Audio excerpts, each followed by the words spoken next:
had Henry David Thoreau. He was an American author, a philosopher, a naturalist, an abolitionist, and a public speaker.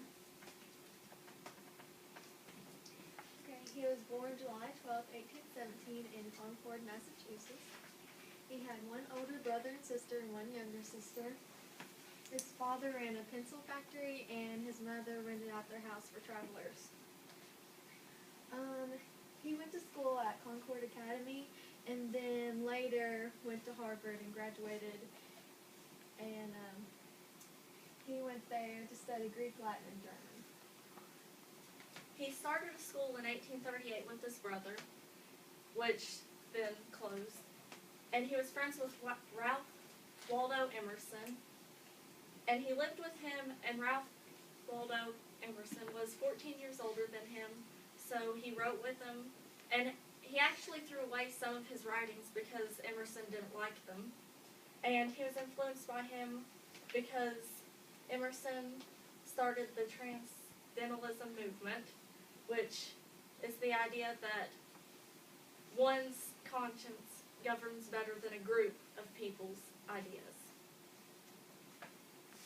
And he went to live at Walden Pond for a simpler lifestyle, where he was pretty much isolated, and he lived there for 2 years. It was actually on Emerson's property, but he built the cabin, and this is a picture of the cabin that he lived in. It's pretty tiny. And he spent a night in jail for not paying a poll tax, which he didn't pay for 6 years, which I think it's funny that he only went to jail for one night. Well, someone paid his bill for him, and that's why he was only there for one night. And he didn't pay the poll tax because the Mexican-American War was happening, and he didn't want that to be funded. And he died May 6, 1862, in Massachusetts from tuberculosis, and he was 44 years old. And he had a lot of published books, but not very many were published during his lifetime. The only ones published during his lifetime was Walden, or Life in the Woods, and A Week on the Concord and Merrimack River, which Walden is one of his more popular works, and it was about his life at Walden Pond and the simpler lifestyle. And after he died, he had a bunch of books published, and then he had a whole bunch of articles and other writings, and a lot of these were published in volumes in, like, magazines, but their magazines back then were big bound books with tons of articles. And those are just some more of his writings. He wasn't as popular with people until after his death, so he didn't have any awards. And this is why he wrote. He wanted to promote less government control and more civil liberties. He wanted people to stand up for themselves and not just go along with government just because. He wanted people to do what was right. He encouraged political actions to be taken, and he opposed this in Civil Disobedience, what we read. Writing was his career. He said he knew he was a writer since college. It was his calling. And he wanted to suppress materialism and technology and endorse individualism and nature. And some other ideas that were important to him. He said the two most important things to him were observing the world around him and writing.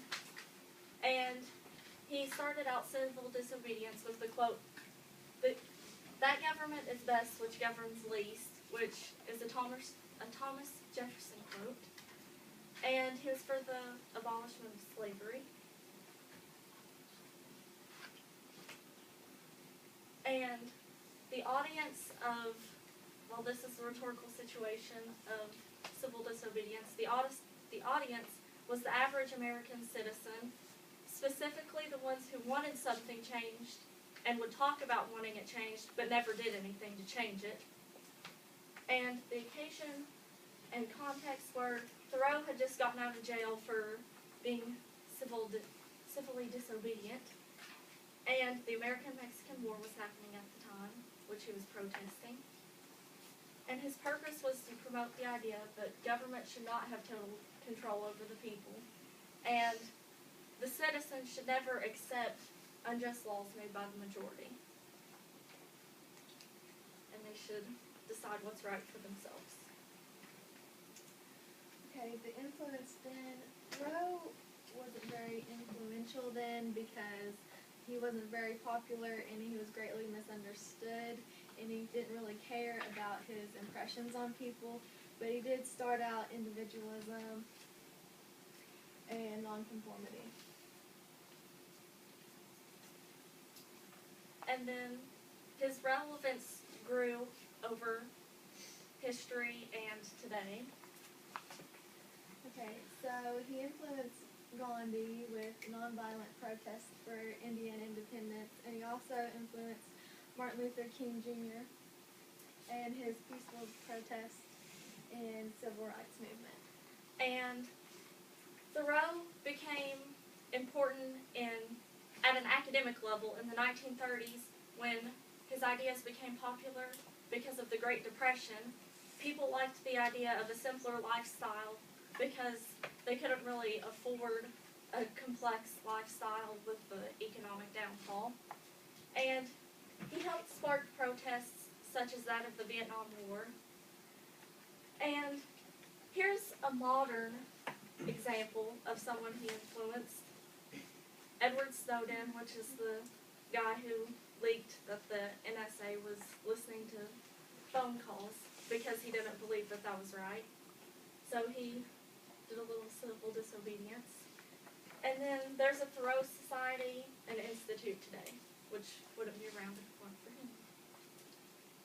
And then these were the three questions that were at the beginning of the writing, which there's one of them is supposed to be on the test, isn't it? Okay. What kind of government does Thoreau feel would be most just? Well, he doesn't really believe in government. If there was one, he would want a laissez-faire government, which doesn't hardly govern at all. And what is the individual's responsibility regarding supporting the government when it's wrong?